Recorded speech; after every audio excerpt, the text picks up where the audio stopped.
ఈ రోజు దేవుని వాగ్దానం.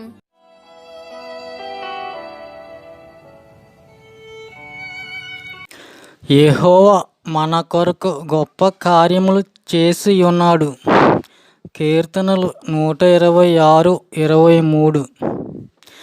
తమకు స్వాస్థ్యముగా ఇవ్వబడిన సిమోనుకు ఇజ్రాయేలును దేవుడు తిరిగి తీసుకుని వచ్చాడు. చెరగొనబడిన వారి నాయకులను బానిసత్వ సంకెళ్ళ నుండి వారినందరినీ విడిపించి తీసుకుని వచ్చాడు. వారిని నడిపించిన నాయకులు దేవునికి ఇష్టులు, దేవుని మాటకు లోబడేవారు. దేవుడే వారిని విడిపించాడని వారికి తేటగా తెలిసింది. నిజమే, దేవుడు మన జీవితములో గొప్ప కార్యములు చేశాడు.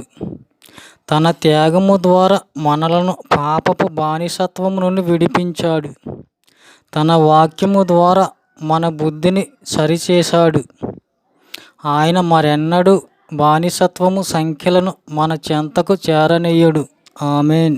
ఈ సమయమును మాకు దయచేసినందుకు మీకు స్తోత్రములు. ఈ ప్రతి బిడ్డ యొక్క సమస్యలను తీర్చి అస్వస్థతలను ముట్టి సాతానును జయించే మీ బలమును వీరికి దయచేయము. మీ అత్యధిక ఆశీర్వాదములతో వీరిని నింపుమని అతి శీఘ్రముగా రానయున్న రక్షకుడగు యేసుక్రీస్తు ప్రభు నామమున ప్రార్థించుచున్నాము తండ్రి. ఆమేన్.